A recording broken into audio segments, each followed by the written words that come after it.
प्रधानमंत्री जी कश्मीर आए, उनका स्वागत है, लेकिन जम्मू का क्या? पिछले 20 से 25 दिन पहले या 15-20 दिनों में आपने जम्मू के हालात देखे?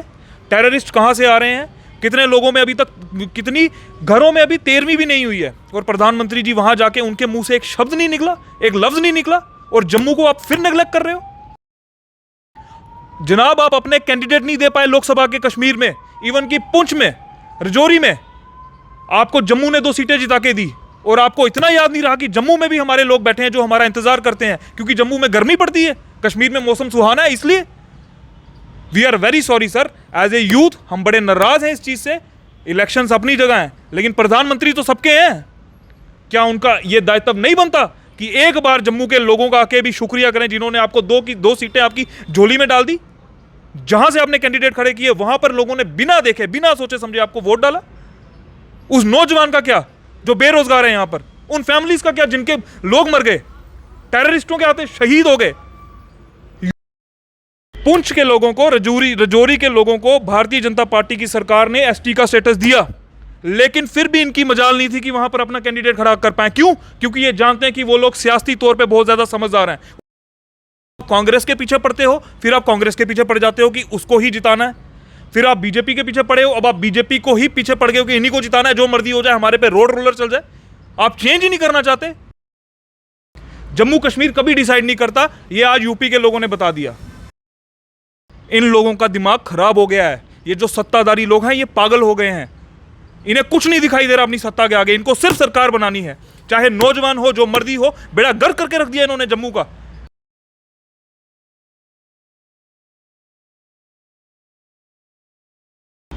असेंबली चुनाव का विगुल जो है लगभग 5 राज्यों के अंदर बच चुका है, जिसके अंदर जम्मू कश्मीर का नाम भी जो है वो सर्वप्रिय चल रहा है।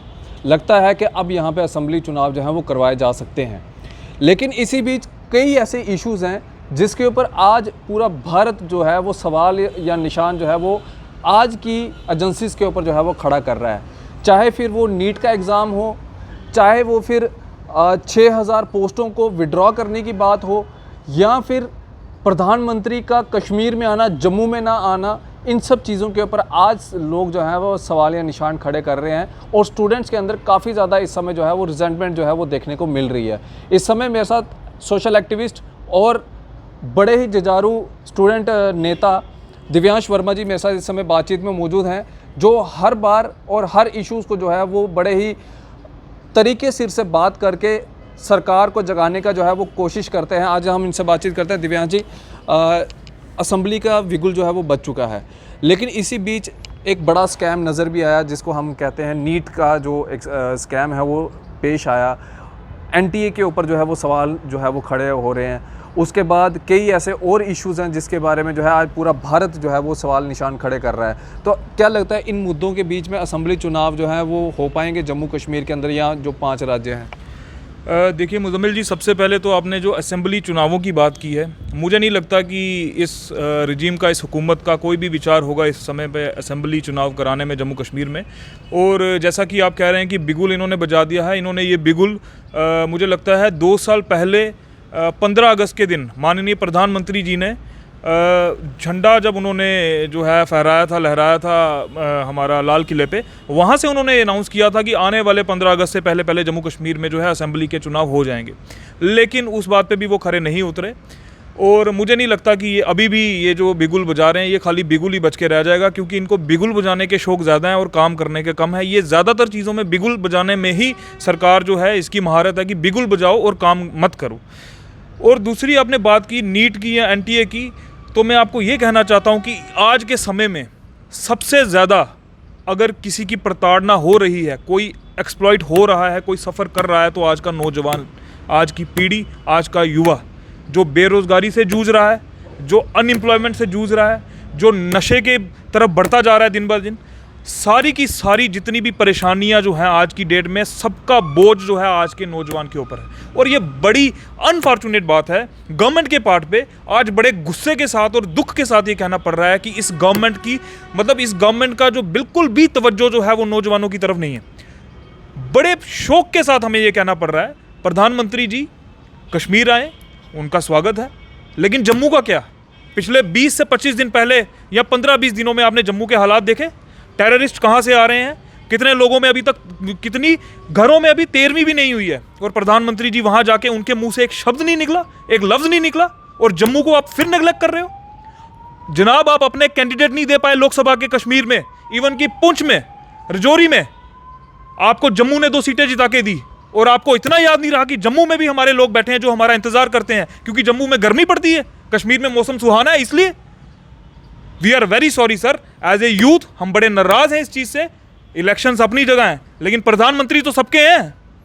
क्या उनका यह दायित्व नहीं बनता कि एक बार जम्मू के लोगों का आके भी शुक्रिया करें जिन्होंने आपको 2 सीटें आपकी झोली में डाल दी। जहां से आपने कैंडिडेट खड़े किए वहां पर लोगों ने बिना देखे, बिना सोचे समझे आपको वोट डाला। उस नौजवान का क्या जो बेरोजगार है यहां पर, उन फैमिलीज का क्या जिनके लोग मर गए, टेररिस्टों के हाथे शहीद हो गए। यूपी के जो लोगों के ऊपर हादसा हुआ, वहां पर जो लोग मारे गए टेररिस्टों द्वारा, उनकी फैमिलीज को 50-50 लाख देने का ऐलान हुआ। और जम्मू में अगर ऐसा होता है तो 2 लाख 5 लाख, ये भेदभाव क्यों? हम लोग शुरू से डिस्टर्ब स्टेट में रह रहे हैं, हमारे लोगों ने इतनी परेशानी, इतनी मुश्किलें देखी हैं, उसके बावजूद आप हम लोगों के साथ। और मैं बहुत नाराज, मतलब सबसे ज्यादा नाराजगी अगर किसी से है तो जम्मू की जनता के साथ। ये लोग अपने लिए कभी भी, हम लोग, आप लोग, हम सारे लोग अपने लिए आवाज उठाना ही नहीं चाहते। हमारे पास मौका आता है, हम लोग फिर वही देखते हैं कि नहीं हम इस ओर जाएंगे, जबकि हमारे पास मौका था जम्मू में। इस समय में लोकसभा चुनाव में हमारे पास मौका था कि हम इनको जवाब दे सकते थे। कहां है आज एमपी? जम्मू सीट के जो एमपी हैं कहां पर हैं? वो दिख रहे हैं आपको? उधमपुर सीट वाले एमपी कहां हैं? आपको दिख रहे हैं? इनॉग्रेशन करने, फीते काटने, प्रोग्राम करने, फोटोग्राफी करने, इसीलिए आप लोग। जम्मू के मसले आज भी वैसे हैं।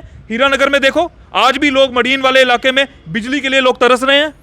पहाड़ों में सड़कें नहीं है, कितने गांव हैं जम्मू के, उनमें सड़कें नहीं पहुंची हैं, लेकिन हाईवेज पे हाईवे बनाए जा रहे हैं जिन सड़कों की जरूरत नहीं है, वहां पर भी काम लगा हुआ है। लोग बेवकूफ हैं। पुंछ के लोगों को, रजौरी के लोगों को भारतीय जनता पार्टी की सरकार ने एसटी का स्टेटस दिया, लेकिन फिर भी इनकी मजाल नहीं थी कि वहां पर अपना कैंडिडेट खड़ा कर पाए। क्यों? क्योंकि ये जानते हैं कि वो लोग सियासी तौर पे बहुत ज्यादा समझदार हैं। और हम लोग ना, जिनको, क्या बिलावर के पहाड़ नहीं है? क्या बनी के पहाड़ नहीं है? क्या उधमपुर में डुड्डू बसंतगढ़ के पहाड़ नहीं है? और सबसे ज्यादा वोट भारतीय जनता पार्टी को इन 3 इलाकों से मिला है, बनी, बिलावर और उधमपुर से। सियासी जब तक लोग मैच्योर नहीं होंगे, जब तक सियासी समझ लोगों में नहीं होगी, आप अपना नुकसान ऐसे कराते रहेंगे। और प्रधानमंत्री चाहे भारतीय जनता पार्टी के हों, कांग्रेस के हों, वो कश्मीर ही जाएंगे, वो आपके पास नहीं जाएंगे। क्योंकि आप सियासत के, तो जब आप कांग्रेस के पीछे पड़ते हो, फिर आप कांग्रेस के पीछे पड़ जाते हो कि उसको ही जिताना है। फिर आप बीजेपी के पीछे पड़े हो, अब आप बीजेपी को ही पीछे पड़ गए हो कि इन्हीं को जिताना है, जो मर्जी हो जाए, हमारे पे रोड रोलर चल जाए। आप चेंज ही नहीं करना चाहते। यूपी में लोगों ने अगर भारतीय जनता पार्टी को हराया है, मत नहीं दिया, तो कोई वजह रही होगी, कुछ ना कुछ हुआ होगा। वो लोग भी हिंदू हैं, मैं भी हिंदू हूं, वो लोग भी हिंदू हैं, हमसे बड़े हिंदू हैं, उनके घर में मंदिर बना है अयोध्या में, लेकिन कुछ तो कुछ वजह रही होगी कि उन लोगों ने इनको पलटा दिया। अयोध्या की सीट भी हार गई। मैं वही तो कह रहा हूं, अपने घर पे जहां पर राम मंदिर बना है,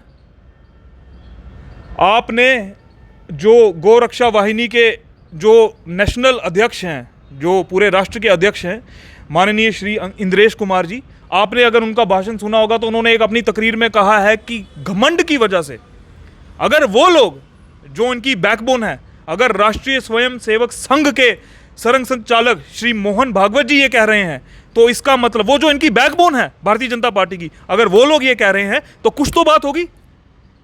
इन लोगों का दिमाग खराब हो गया है। ये जो सत्ताधारी लोग हैं ये पागल हो गए हैं, इन्हें कुछ नहीं दिखाई दे रहा अपनी सत्ता के आगे। इनको सिर्फ सरकार बनानी है, चाहे नौजवान हो, जो मर्दी हो। बेड़ा गर्क करके रख दिया इन्होंने जम्मू का।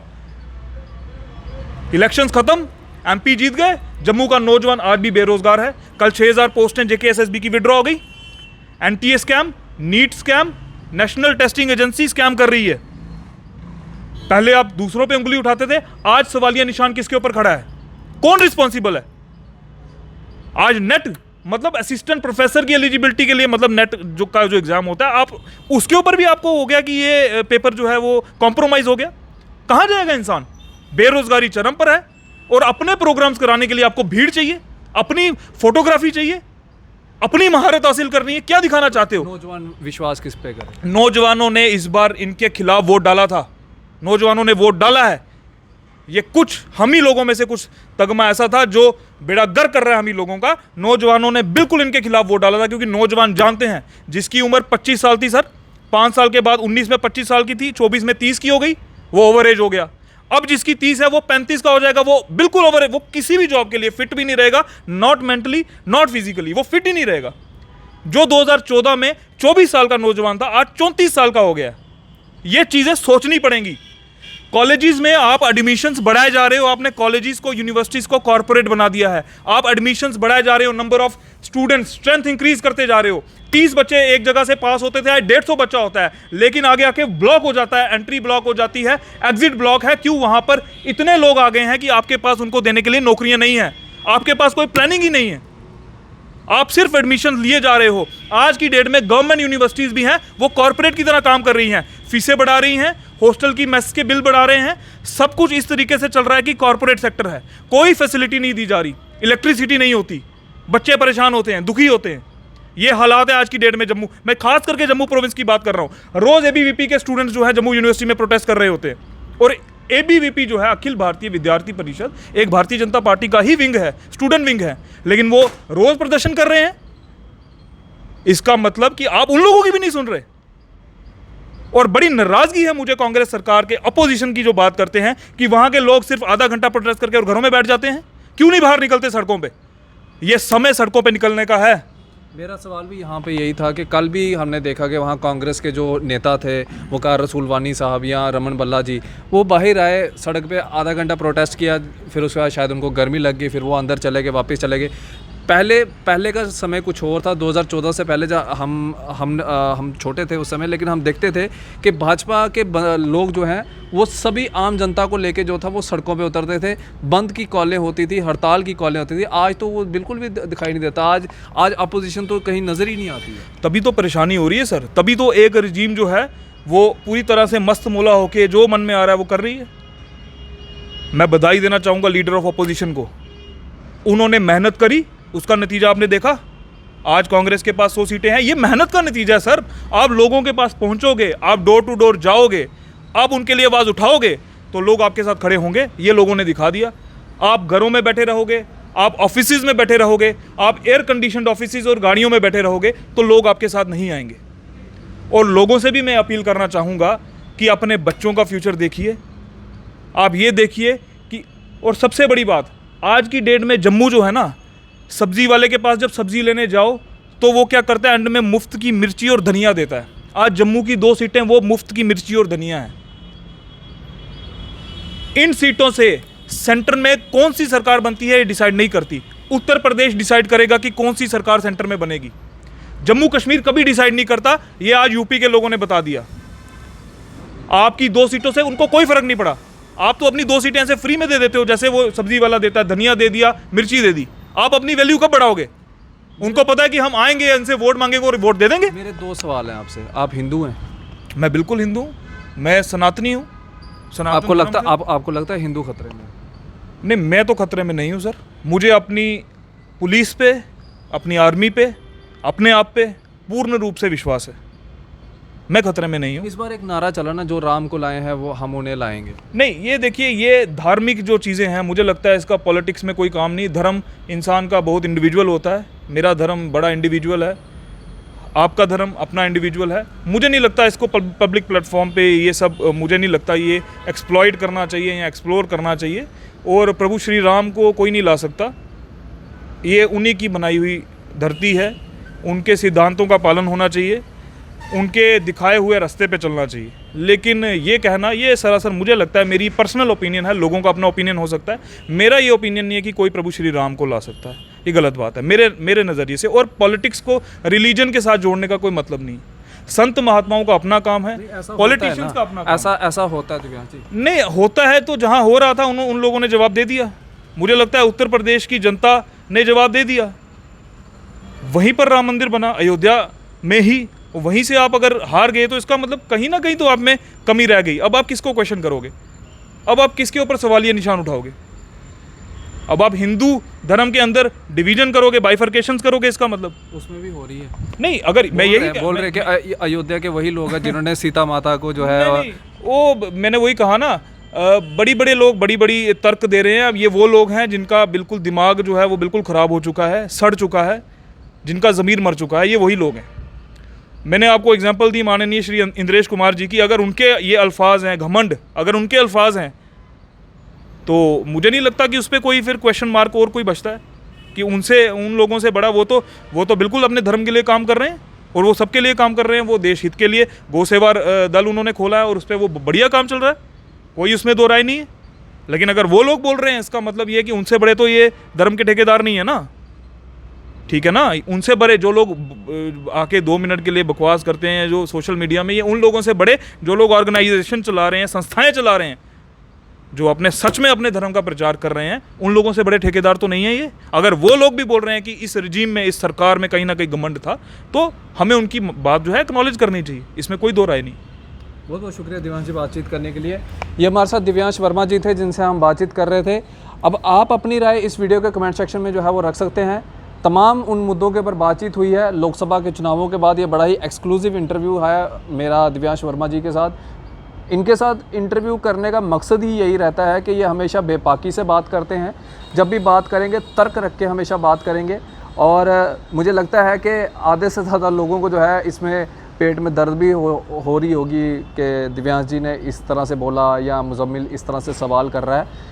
मकसद सिर्फ एक है कि अपने आप को क्लियर रखिए, आने वाली नस्लों के बारे में सोचिए। बाकी अपनी राय इस वीडियो के कमेंट सेक्शन में ज़रूर रखिएगा। आप इसी तरह से बन रहे द न्यूज़ 9 के साथ। मुझे दीजिए इजाज़त। आदाब, अस्सलाम वालेकुम।